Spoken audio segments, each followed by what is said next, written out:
A ver más o menos cuántos somos, 30. ¿Hay quórum?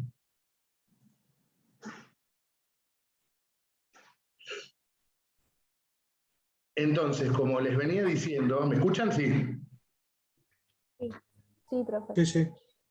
Entonces, como les venía diciendo, el pretexto era ese, que se venía una invasión española y le piden a San Martín y Belgrano replíguense sobre la capital para defendernos de una invasión española.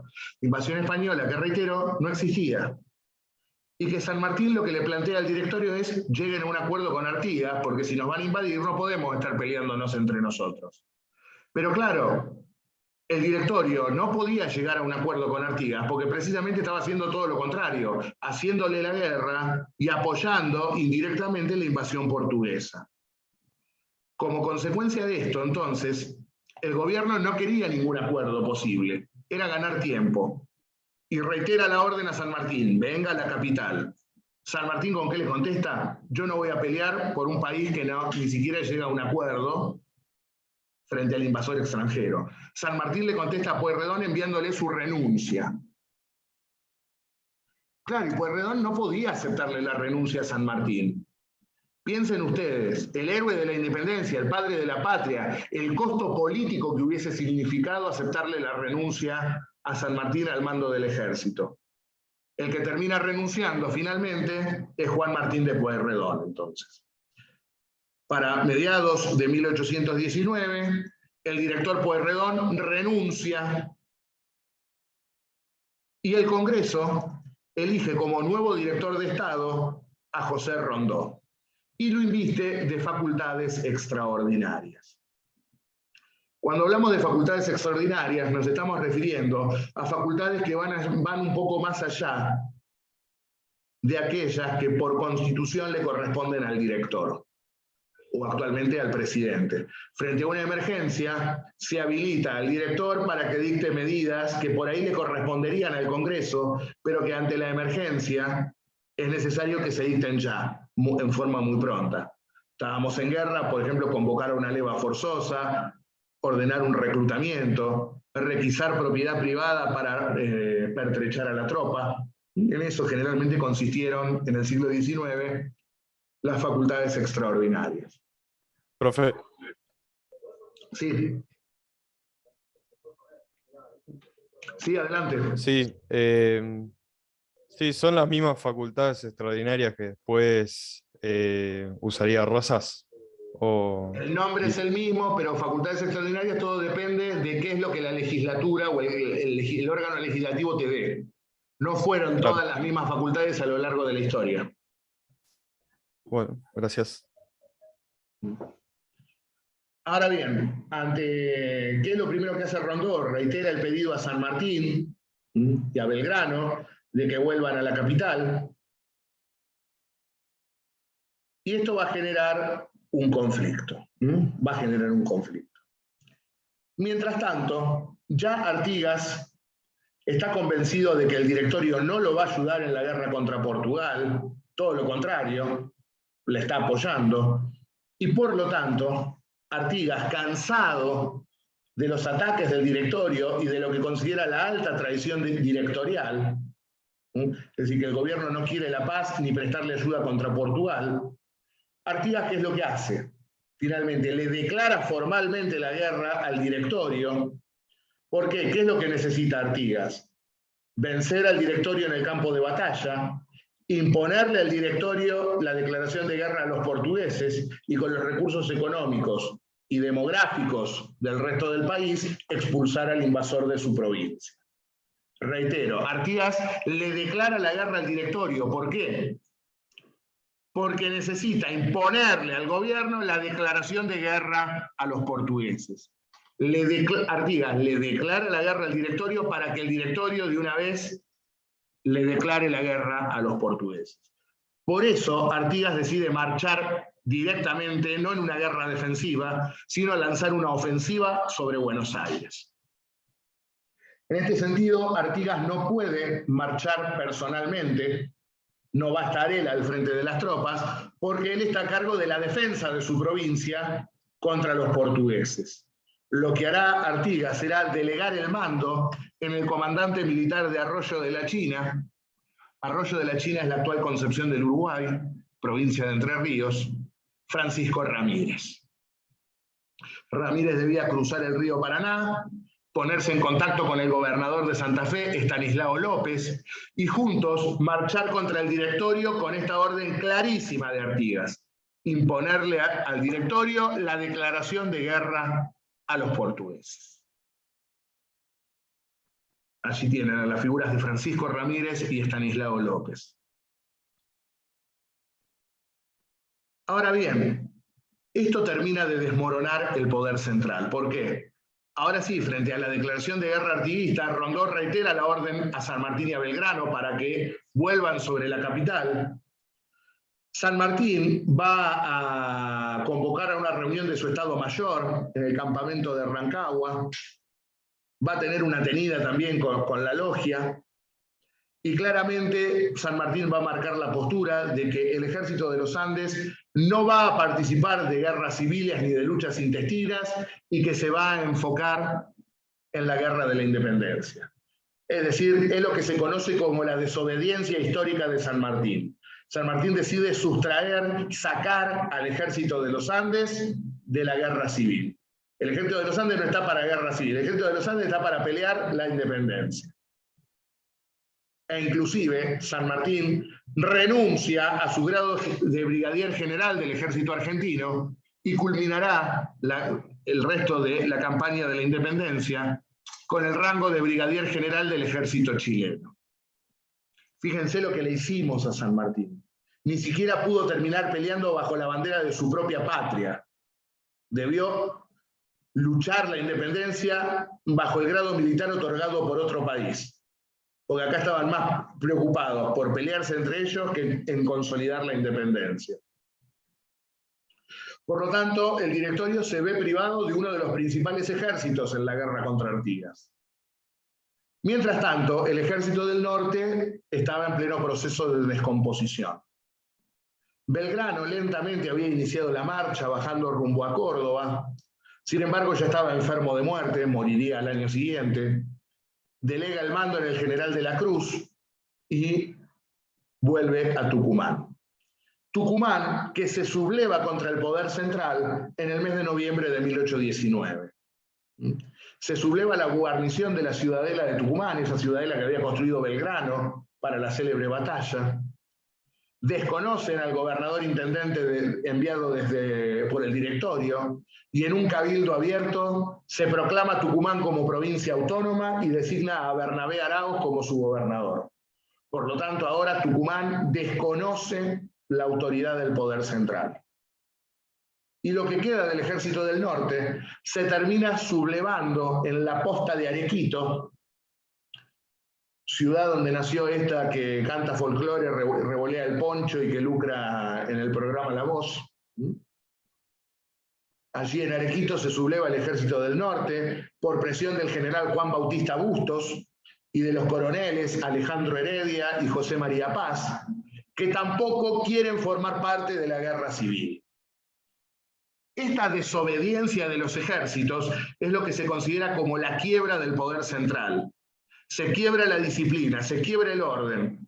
Ninguno de los dos principales ejércitos acata la orden de venir a defender la capital. San Martín se queda en Chile y el ejército del norte se subleva en Arequito. Me gustaría que prendan las cámaras, por favor, porque parece que estuviera hablando solo en este contexto. No sé si están, si no están. Por lo tanto, uno solo prendió la cámara. Por lo tanto, el directorio, entonces, no tendrá el apoyo de los principales ejércitos en esta guerra que le ha declarado Artigas. Y así llegamos al 1 de febrero de 1820, cuando se produce la primera batalla de Cepeda. Batalla de Cepeda, que como la definiera Diego Luis Molinari, la batalla que duró 1 minuto pero que definió un siglo. ¿Por qué decía esto Molinari? La batalla que duró 1 minuto porque efectivamente no hubo batalla casi. cuando las tropas del directorio, al mando del mismo Rondó, vieron la carga de caballería de las montoneras de López y Ramírez, salieron rajando del campo de batalla, huyeron despavoridos del campo de batalla. Las montoneras federales ocuparon el campo y listo, se terminó la batalla. ¿Y por qué que definió un siglo? Porque claramente la batalla de Cepeda pone punto final a las tratativas monárquicas. A partir de este momento nunca más se discutió la idea de coronar a un rey extranjero en el Río de la Plata. A partir de este momento lo que discutiríamos serían otras cuestiones, pero nunca más ningún trasnochado se le ocurrió poner un rey en el Río de la Plata. Por eso dice definió un siglo. Definió un siglo de política republicana. Ahora bien, vinieron los representantes de Artigas, es decir, Ramírez y López, vencieron al directorio. Por lo tanto, estaba todo bien, estaba como quería Artigas, ganaron. ¿Qué era lo que le tenían que decir Ramírez y López a Rondó? Listo, te ganamos la batalla, estás en condición de perdedor, declarale la guerra a los portugueses y auxiliemos a Artigas para expulsar a los portugueses de su provincia. ¿Pasó esto? No.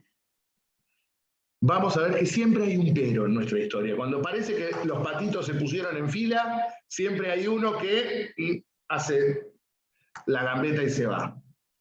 En este sentido, Ramírez no avanza sobre la capital. Ramírez lo que tendría que haber hecho es avanzar con el ejército, acantonar a su ejército en la Plaza de Mayo e imponerle al directorio la declaración de guerra a Portugal. No lo hace, acampa en Pilar e intima a Buenos Aires a que se constituya como provincia autónoma. Y ustedes me dirán,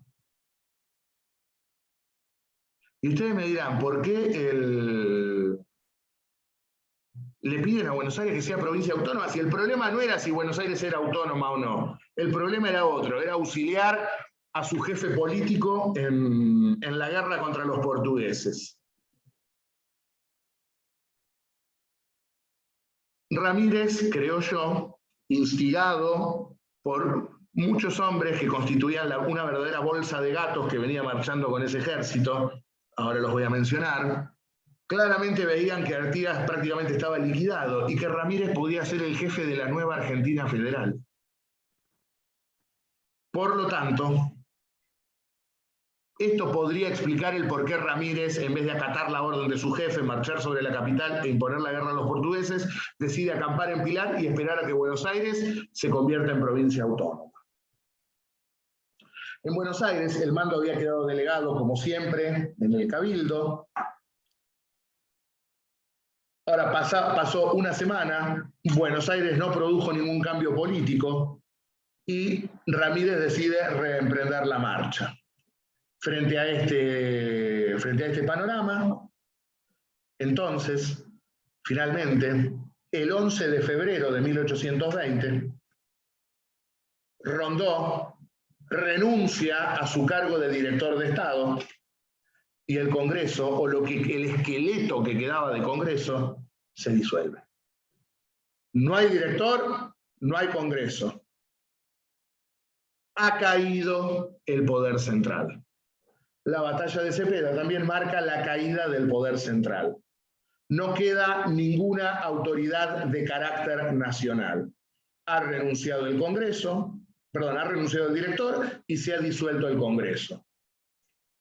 Y como consecuencia de ello, ¿dónde queda depositado el mando?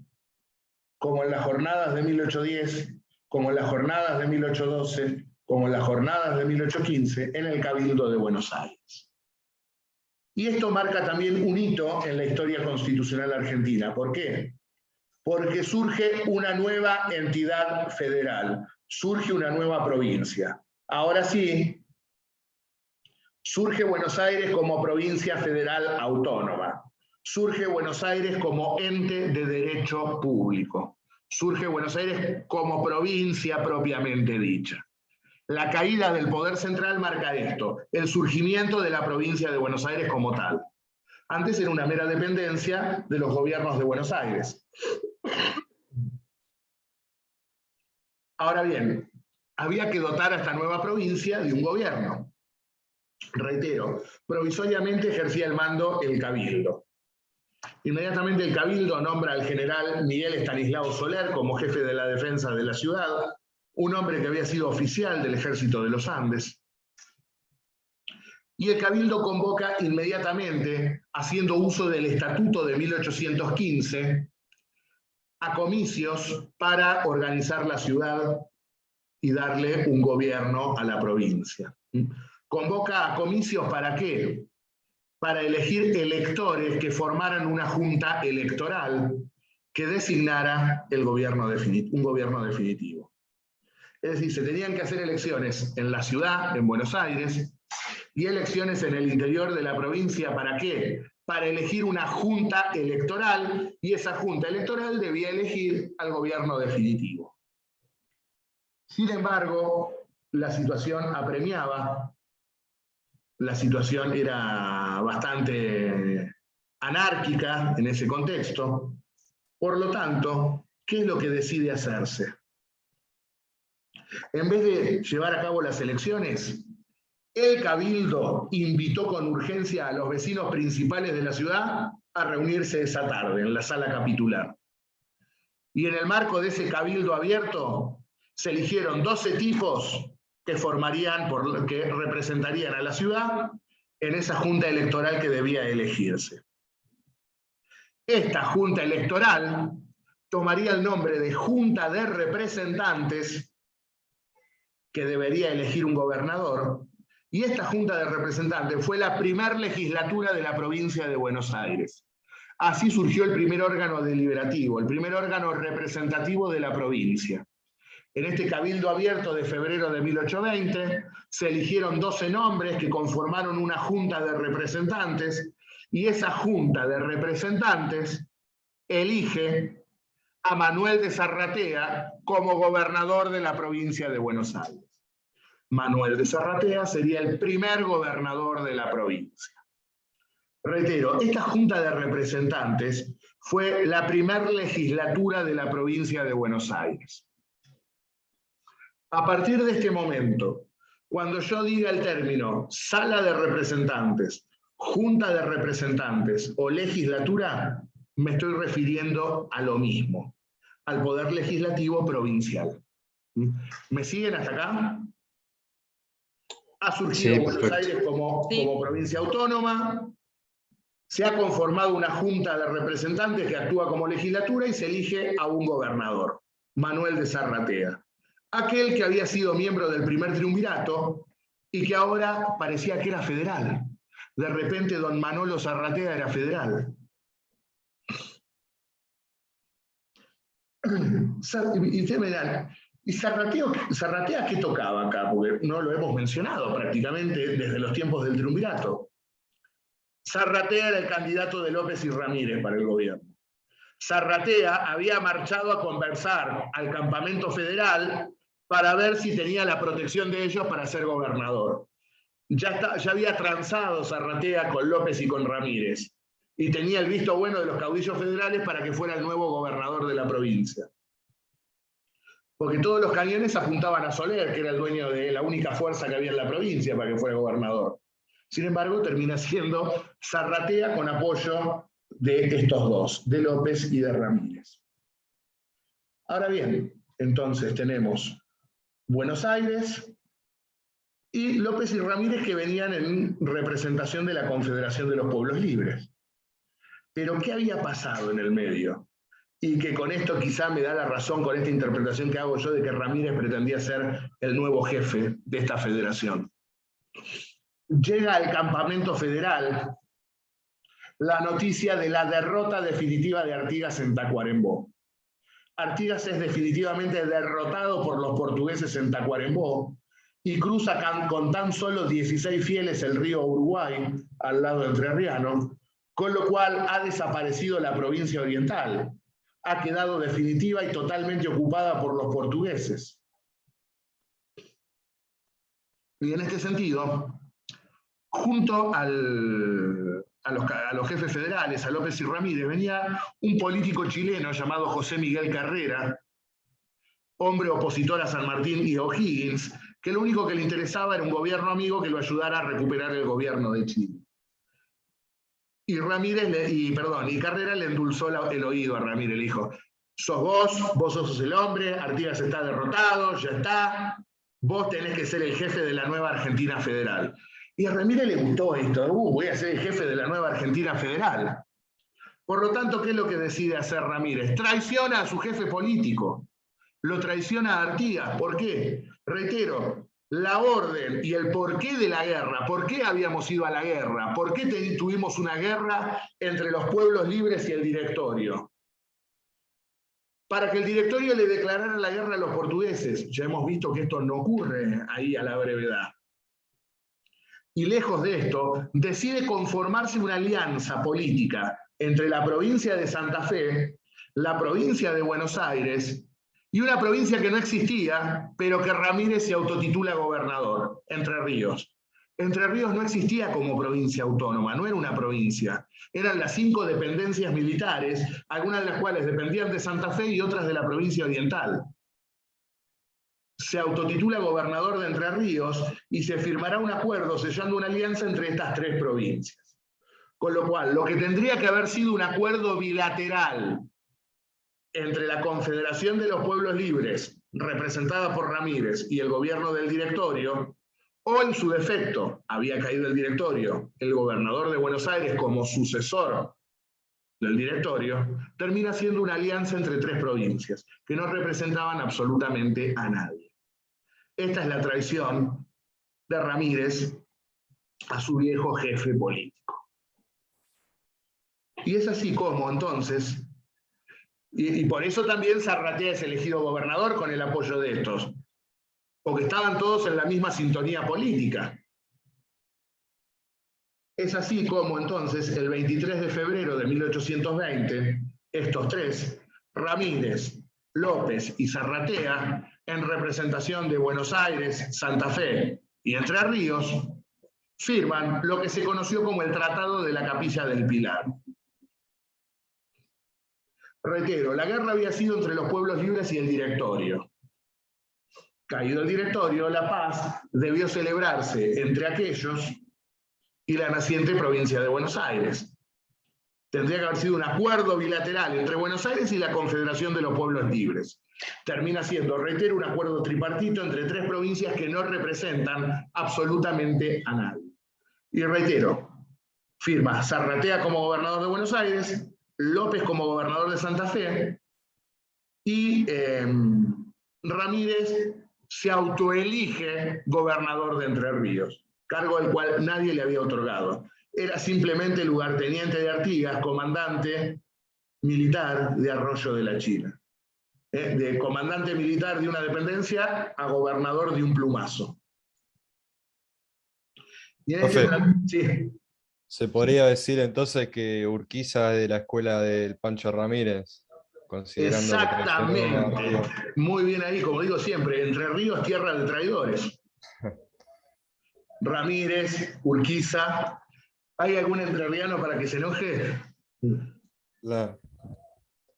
Y encima torturador Urquiza, porque tenía un cuarto de tortura en el Palacio San José. Yo tuve la suerte. Y muchas cosas más, además. Ya lo vamos a matar a Urquiza cuando lleguemos.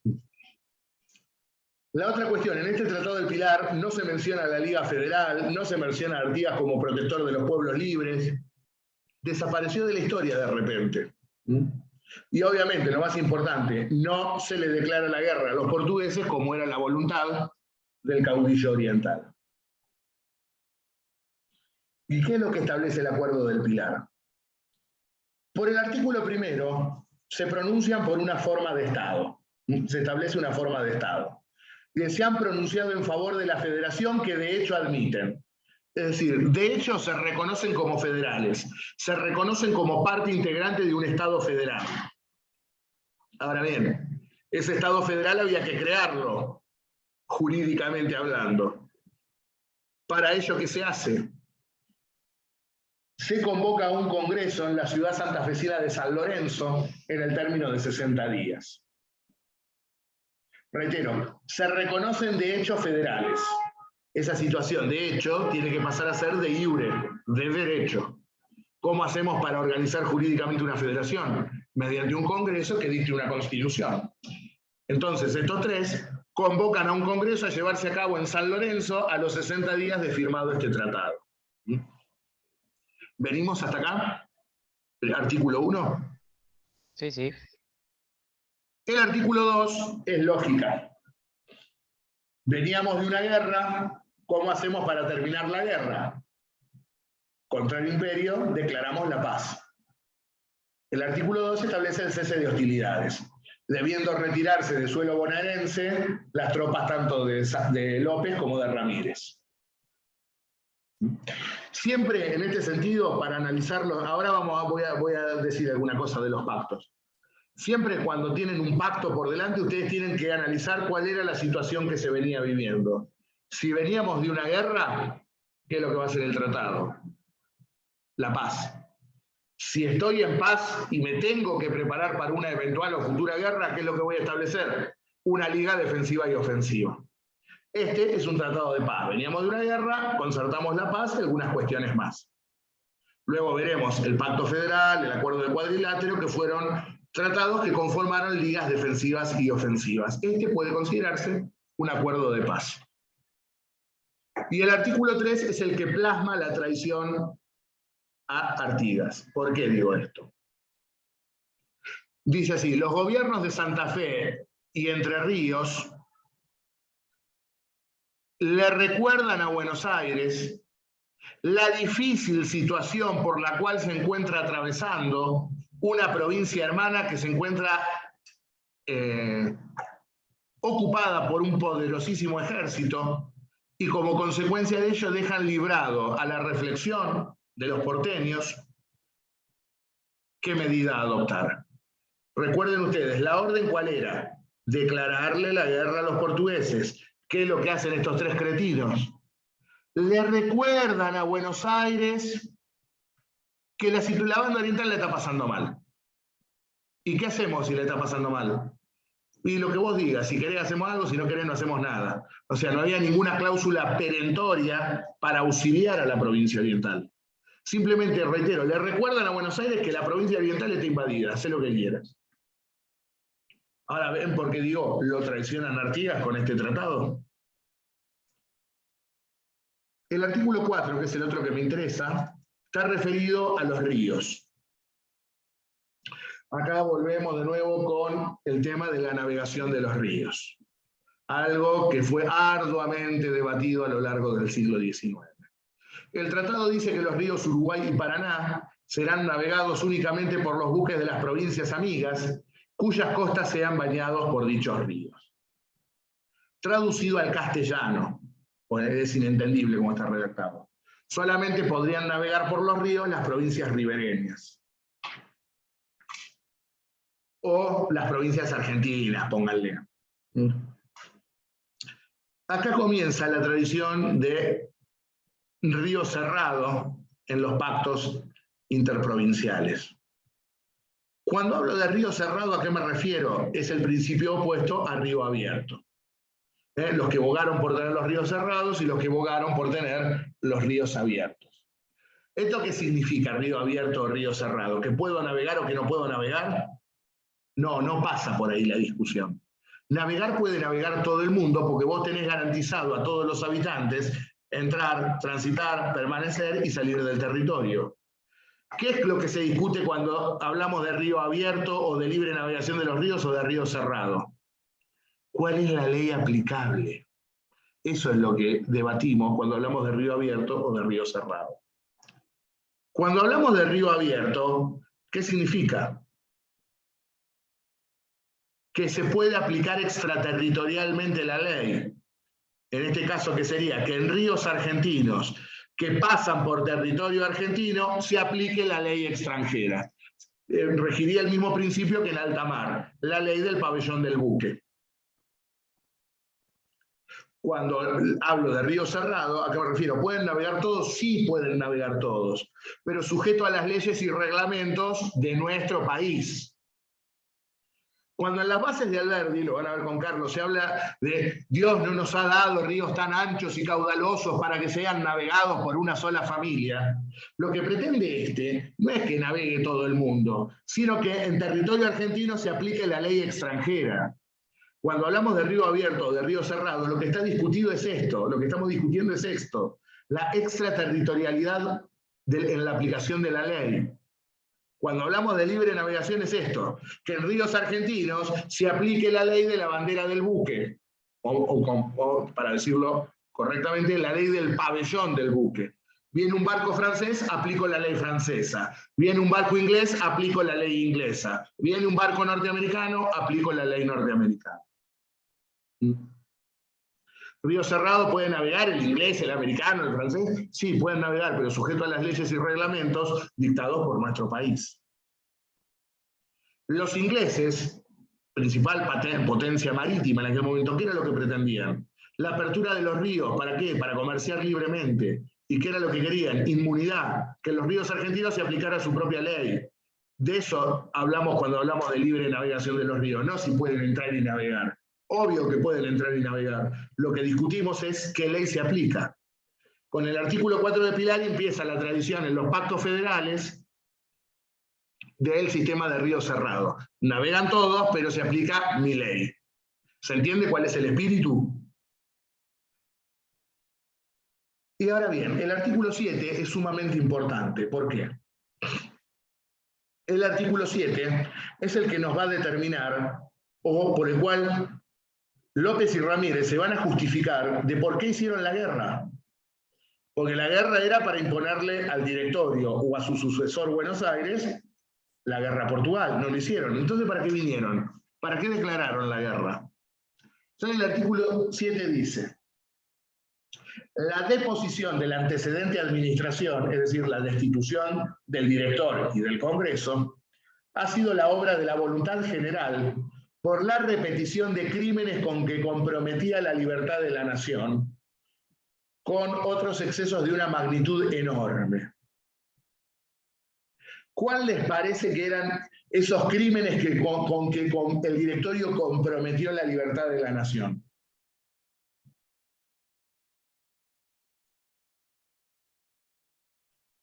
¿Qué había negociado el directorio primero con Portugal y luego con Francia? La monarquía. Exacto. ¿Qué es lo que dicen los caudillos acá? A ver, tenemos que encontrar alguna excusa de por qué hicimos la guerra. Ah, acá la tengo. Hicimos la guerra porque el directorio comprometió la libertad nacional con las tratativas monárquicas. ¿Y cómo consideran esto? La autoridad depuesta, es decir, el directorio y el Congreso, debe responder en juicio público ante el tribunal que al efecto se nombre. Esta medida es muy particularmente del interés de los jefes del Ejército Federal, que quieren justificarse de los motivos poderosos que les impelieron declarar la guerra contra Buenos Aires. Es decir, se justifican que le declararon la guerra a Buenos Aires por las tratativas monárquicas. Y aquellos que estuvieron implicados en las tratativas monárquicas deben ser juzgados por el cargo de traición en juicio público. Es decir, por el artículo 7 se pacta sustanciar un juicio público al director y al Congreso por haber comprometido la libertad de la nación mediante las tratativas monárquicas. ¿Se entiende cuál es el espíritu del artículo 7?